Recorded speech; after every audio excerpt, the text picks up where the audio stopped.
Everyone is jumping on the France bandwagon as the default, comfortable choice to lift the trophy, but nobody is talking about the literal meat grinder of a bracket they must survive, just to get a glimpse of the final. The depth of Les Bleus is undeniable. They have a squad so terrifyingly deep that their second-string bench could make a deep run on its own, but their path through the expanded knockout rounds looks like a gauntlet designed to break them. Imagine navigating past a highly disciplined Dutch team, immediately hitting a systematically precise German machine, and then facing a brutal succession of Brazil, a high-flying Spain, and a hungry England side. It is a sequence of fixtures so unforgiving that predicting them to seamlessly transition from one giant to the next borders on pure delusion. The physical and mental exhaustion of consecutive maximum intensity matches against elite tactical sides will expose the cracks in even the most talented roster, which is exactly why the consensus favorite might be walking straight into a trap. While the mainstream media obsesses over French squad depth, the real tactical masterpiece of this tournament is being quietly constructed by a Spanish side that possesses a terrifyingly consistent winning formula. Spain has struck an ominous balance between youth and veteran leadership, anchored by a midfield that chokes the life out of opponents through sheer possession and positional telepathy. With a rested, razor-sharp attacking core and a midfield setup that controls tempo like a clockwork mechanism, Spain does not just defeat opponents, they systematically dismantle their tactical setups over 90 minutes. They are progressing through their bracket with a quiet, lethal efficiency that will see them peak at the exact moment their rivals are running on empty fumes, setting up a final where tactical discipline ruthlessly exploits raw star power. Before anyone can dream of the final, the group stages will deliver massive shocks, starting with a spectacular collapse in the traditional European hierarchy. The Netherlands are entering this tournament carrying immense historical expectation. Yet they are walking into a tactical ambush in a group featuring a fiercely competitive Sweden and a relentlessly energetic Japan. The Dutch backline is heavily reliant on aging stars showing visible signs of vulnerability, and they now face a dynamic generation of forward lines that excel at exploiting space behind slow transitions. Sweden brings a devastatingly clinical striking partnership capable of turning half chances into goals, while Japan operates with a high-pressing intensity that completely suffocates technical teams. If the Netherlands fail to dominate their opening match, compounding pressure, internal squad friction, and sheer fatigue will likely see them exit before the tournament even gets serious. If you think the Dutch collapse is bold, wait until you see the catastrophe waiting for England on North American soil. The mainstream narrative loves to hype their world-class starting 11, but a World Cup is not won by a theoretical best 11 on paper. It is a war of attrition, won by squad depth and the ability to survive extreme environmental adversity.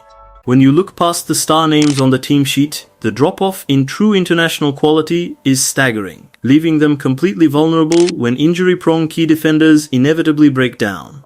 More critically, England is completely unprepared for the brutal reality of playing high-altitude, high-humidity matches in the peak of July, where fields like Estadio Azteca will turn into absolute furnaces. Watching a physically exhausted squad chase a technically fluid opponent in thin air or suffocating afternoon heat will be a slow-motion disaster, their tactical shape melting away under the physical elements, triggering an absolute media meltdown back home. While the traditional giants falter, the true dark horses are emerging from South America, led by an Ecuador side built like an absolute fortress.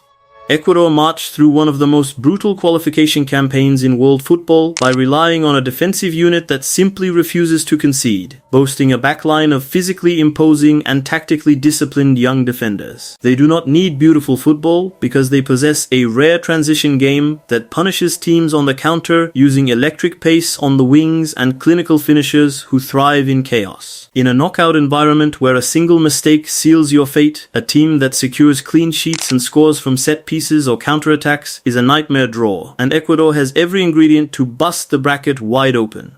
The narrative of this tournament will be stolen by a romantic, emotionally charged campaign in Southern California, where Iran is positioned to pull off the single biggest upset of the group phase against heavily favored Belgium.